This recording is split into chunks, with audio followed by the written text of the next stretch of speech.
The 1989 historical drama film Glory is based upon the 54th Massachusetts Infantry Regiment, one of the Union Army's earliest African American regiments in the American Civil War. But how true to history is this movie?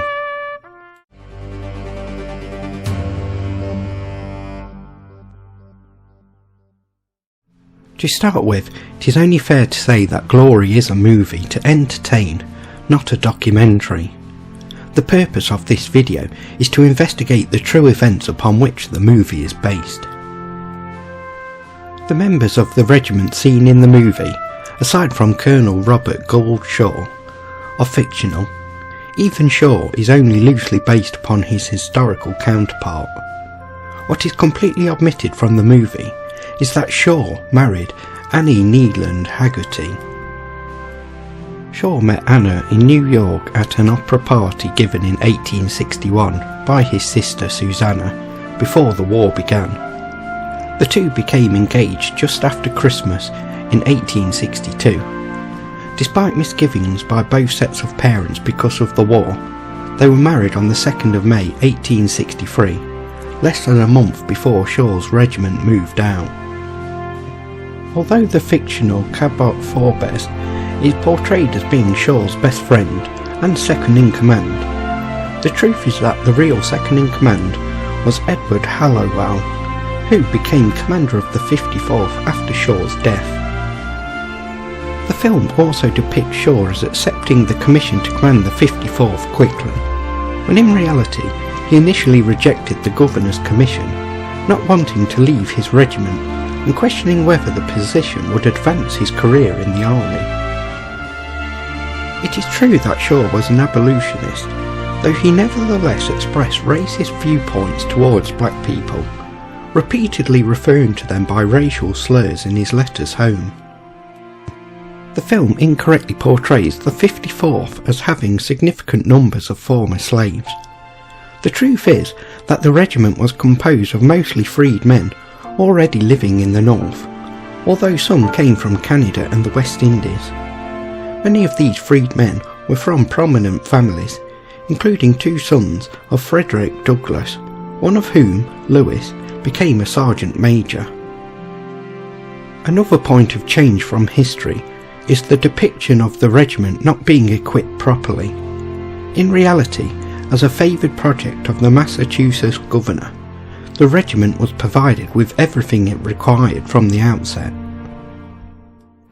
The movie incorrectly depicts the unfairness of pay, which results in the regiment tearing up their tickets.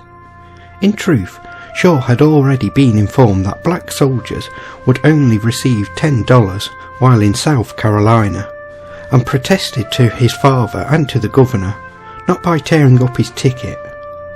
This issue was not resolved at the time as shown in the film, and problems arising from the unfair pay continued for the remainder of the war. In the movie, Private Tripp is whipped for desertion. Shaw then learns that Tripp left to find proper shoes because his men were being denied these supplies.